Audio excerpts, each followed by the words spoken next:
En este segmento del módulo toca exponer sobre Pierre Bourdieu, uno de los sociólogos más relevantes del siglo XX, debido a su trabajo en variadas áreas como la crítica cultural, la educación, los medios de comunicación y sobre todo también por haber tenido una vida más activa dentro del campo. Analizaré sus teorías generales a través del estudio de dos autores en concreto, Pedro Castón Boyer y Denis Baranger, que realizan una reflexión asertiva sobre sus principales ideas, resumiendo sus más estudiados postulados sobre las desigualdades sociales y la reproducción cultural de las mismas. Uno de sus principales objetos de estudio era sobre el proceso de modernización por el que pasaba la sociedad,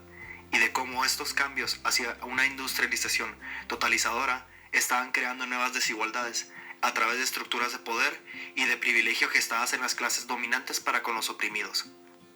Aunque no necesariamente lo veía desde una dicotomía marxista, sino a través de lo que llamaba conceptualmente como campo social, donde intervienen distintos tipos de capital, específicamente el económico, el social y el cultural. Dentro de esta primera lectura se rescata una idea importante, y esta es la de cómo durante la Ilustración se veía a la escuela como una herramienta de igualdad para los ciudadanos, siendo que permitía una igualación de condiciones y de escala en el estatuto social, pero Bourdieu no lo veía así. De hecho, veía a las instituciones educativas como un reflejo más que claro de la perpetuación de las desigualdades sociales, culturales y económicas, porque generaban una instancia de selección y segregación social, en donde los individuos que estudiaran en lugares más prestigiosos o cualificados tendrían su lugar asegurado dentro del marco social moderno, donde los más favorecidos obtendrían las herramientas necesarias para acaparar los distintos tipos de capital.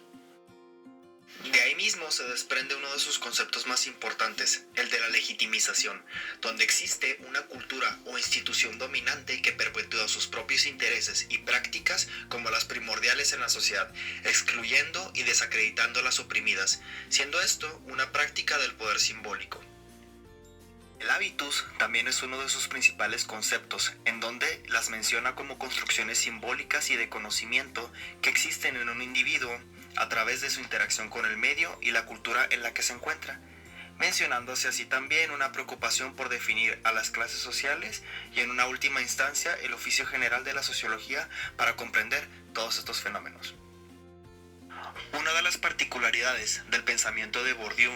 y por el cual es ampliamente estudiado por sociólogos contemporáneos, es esa facilidad que tenía para entremezclar y reestructurar pensamientos clásicos de la disciplina con pensamientos modernistas, amalgamarlos y crear una nueva visión más cercana a la realidad social de ese entonces, pero siempre desde una postura crítica para con las mismas y sin la necesidad de caer en una postura determinista de la realidad. Esta es una manera muy resumida de hablar sobre la primera lectura introductoria al pensamiento del sociólogo francés. Ahora nos adentraremos un poco más en la segunda lectura, que nos hablará principalmente sobre el concepto de reflexividad, muy en boga durante la época de Bourdieu y cómo fue fundamental durante la formulación de su marco teórico. De una manera resumida se puede definir a la reflexividad como ese proceso autorreferenciado en donde el individuo, en este caso el sociólogo académico, tiene por entendido como objeto de estudio si en la construcción de su conocimiento sobre la sociedad pueda llegar a explicar su propio condicionamiento social, si a través de sus prácticas epistemológicas puede generar este ejercicio de autoconciencia sobre lo que está estudiando y trabajando. Para Bourdieu, este no solo era un proceso de autoconciencia individual sobre la disciplina, sino que, como bien está estipulado en mayor parte de su obra, su carácter de lucha, ve a la reflexividad como una experiencia colectiva en donde casi existe una disputa dialógica entre los individuos por dejar de lado lo que llama sus intereses egoístas para crear un conocimiento consciente sobre sus propios condicionamientos sociales.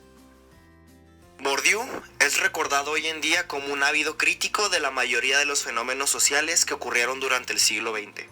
debido a su participación militar durante la ocupación francesa en Argelia, donde tuvo la oportunidad de ver de primera mano cómo una fuerza dominante diezma a todos los estratos de una sociedad oprimida,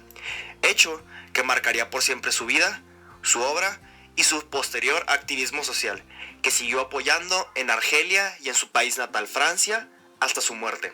dándole un drástico giro a la disciplina sociológica de ese entonces, y por el cual es y será recordado ampliamente durante muchos años más.